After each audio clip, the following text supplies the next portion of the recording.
Hello friends, মোস্টিম কিচেনে তোমাদের সবাইকে স্বাগত। বন্ধুরা, আজকে আমি বানাবো মুরলা মাছ দিয়ে টক পালেংয়ের ঝোল। তো তোমরা ভিডিওটি দেখতে থাকো, আশা করছি তোমাদের ভিডিওটি ভালো লাগবে। দেখো, আমি এখানে মুরলা মাছটাকে বেছে ভালো করে পরিষ্কার করে ধুয়ে নিয়েছি। এবার আমি নুন আর হলুদ দিয়ে মাছটাকে ভালো করে ম্যারিনেট করে নেব। এই মৌরলা মাছটাকে অনেকে আবার বলে মলা মাছ, আবার অনেকে বলে চুনো মাছ, আবার অনেকে বলে মকা মাছ। এই মাছটিকে আমি যেভাবে রান্না করব, তোমরা একবার বাড়িতে এভাবে রান্না করে দেখো, দেখবে খেতে অসাধারণ লাগবে। এরপর দেখো, এখানে আমি হলুদ গুঁড়ো দিয়ে দিলাম। দেখো, হলুদ নুন দিয়ে দিয়েছি। এবার আমি এটাকে ভালো করে ম্যারিনেট করে নেব।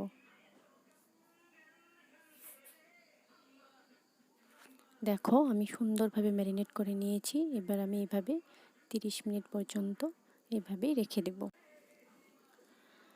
দেখো, রান্নাটা করার জন্য কি কি উপকরণ লাগবে চলো আমরা দেখে নিই। তো এখানে আমি নিয়েছি রসুন, কয়েক কোয়া রসুন নিয়েছি আমি, কাঁচা লঙ্কা নিয়েছি, তারপর নিয়েছি আমি এখানে ধনেপাতা কুচি। তো রসুনটা আমি এবার এই রসুনটাকে আমি ভালো করে এবার থেতো করে নেব। আর এখানে লাগবে নুন, হলুদ গুঁড়ো, আর ফোড়নের জন্য লাগবে গোটা শুকনো লঙ্কা, আর নিয়েছি আমি এখানে সাদা গোটা সর্ষে। আমি এখানে সাদা সর্ষে নিয়েছি, তোমরা চাইলে কালো সর্ষেও নিতে পারো। আর লাগবে আমার টক পালেং। দেখো, আমি টক পালেংগুলো ভালো করে ধুয়ে এইভাবে কেটে নিয়েছি। আমি এইভাবেই বড় বড় করে কেটে নিয়েছি, ছোট ছোট করে আমি কাটিনি, কারণ এই শাকটা খুব সহজেই মজে যায়। তো দেখো, এখানে আমি কড়াই বসিয়ে দিয়েছি, মাছগুলো ভাজবো। তো দেখো, কড়াইটা গরম হয়ে গেলে আমি দিয়ে দিব তেল। দেখো, কড়াই গরম হয়ে গেছে, এবার আমি দিয়ে দিয়েছি সর্ষের তেল।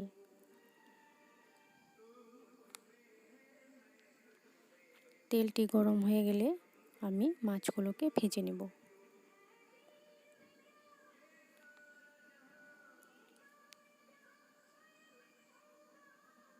দেখো, এখানে আমার 30 মিনিট হয়ে গেছে ম্যারিনেট করা। তো এবার আমি মাছটাকে ভালো করে ভেজে নেব। দেখো, আমি কড়াইতে মাছগুলো দিয়ে দিয়েছি, এবার আমি মাছগুলো ভালো করে ভেজে নেব। দেখো, মাছটা সুন্দরভাবে ভাজা হয়ে গেছে, এবার আমি মাছটাকে তুলে নিব।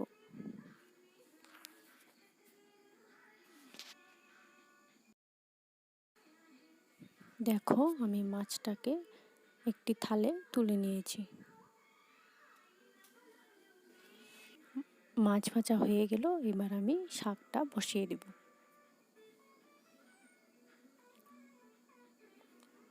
দেখো, এই মাছ ভাজা কড়াইতে আমি তেল দিয়ে দেব।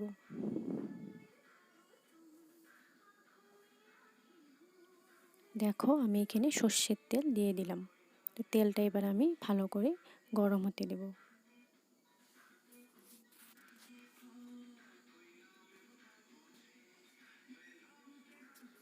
তেলটি গরম হতে থাক, তারপর আমি রসুনটা এবার আমি থেতো করে নেব।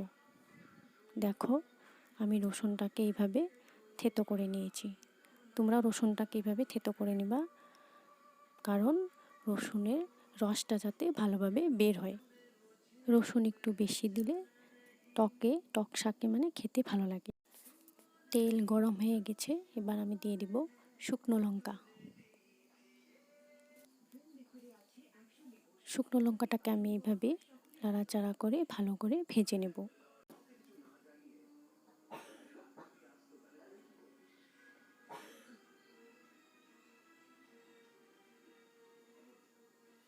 এবার আমি দিয়ে দেব গোটা সাদা সর্ষে।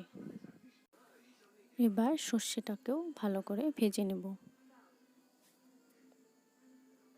এবার দিয়ে দিব আমি থেতো করা রসুনগুলো।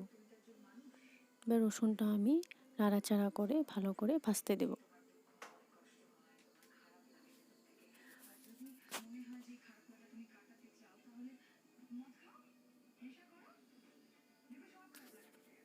দেখো এইভাবে আমি নাড়াচাড়া করে ভালো করে ভেজে নিচ্ছি।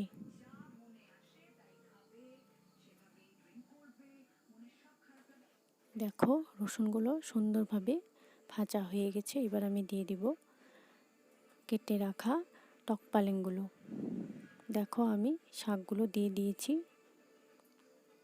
এবার ভালো করে নাড়াচাড়া করে নেব।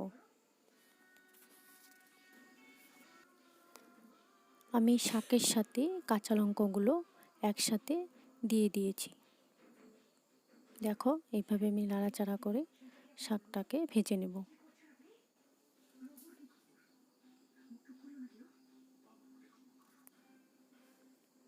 এবার একটু আমি ঢাকনা দিয়ে দিব যাতে শাকটা ভালো করে মজে যায়। দেখো আমি ঢাকনাটা খুলে দিলাম, শাকটা অনেকটাই মজে গেছে। এবার আমি ভালো করে নাড়াচাড়া করে নিই।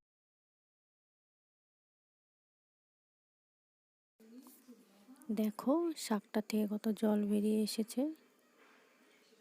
তো এটাকে আমি ভালো করে ভেজে নেব।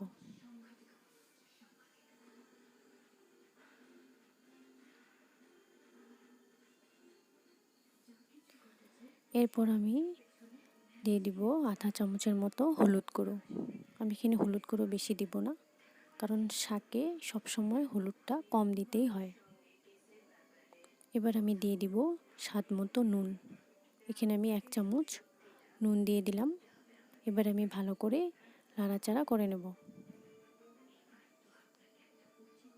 দেখো আমি ভালো করে নাড়াচাড়া করে নিচ্ছি, কারণ হলুদ আর নুনটা যাতে ভালো করে শাকের সাথে মিক্স হয়ে যায়।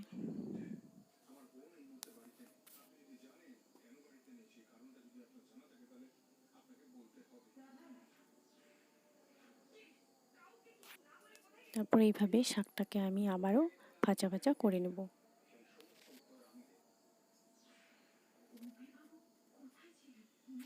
দেখো শাকটা সুন্দর ভাজা ভাজা হয়ে এসেছে। এবার আমি দিয়ে দিব ভেজে রাখা মাছগুলো। দেখো মাছগুলো আমি দিয়ে দিলাম। এইভাবে আমি মাছগুলোকে শাকের সাথে নাড়াচাড়া করে নেব যাতে শাকগুলোর সাথে মাছটা মিক্স হয়ে যায়।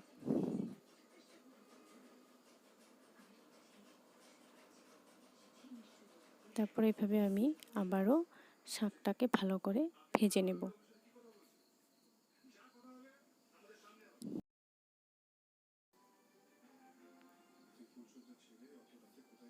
দেখো শাকের সাথে যে জলটা বের হয়েছিল সেটা অলরেডি শুকিয়ে গেছে। এবার আমি দিয়ে দিব সামান্য পরিমাণের জল।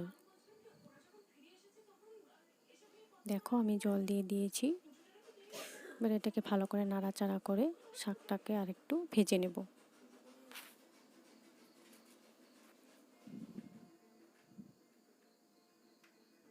শাকটা আমি বেশি ঘন করব না বা বেশি পাতলাও করব।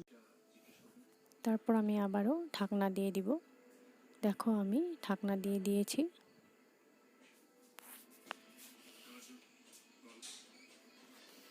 দেখো শাকটা আমার প্রায় হয়ে এসেছে। এবার আমি দিয়ে দিব ধনেপাতা কুচি।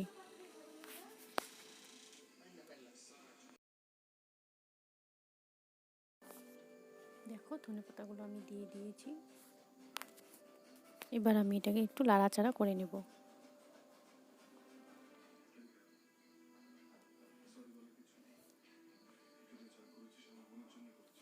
দেখো আমার মৌরলা মাছ দিয়ে টক পালেংয়ের ঝোলটা রেডি হয়ে গেছে। এখানে আমি বেশি ঝোলও রাখিনি আর বেশি ঘনও করিনি, এইভাবে আমি মিডিয়াম রেখেছি। তো তোমরা অবশ্যই এই রেসিপিটি ট্রাই করো বাড়িতে, দেখবে খেতে খুব অসাধারণ লাগে।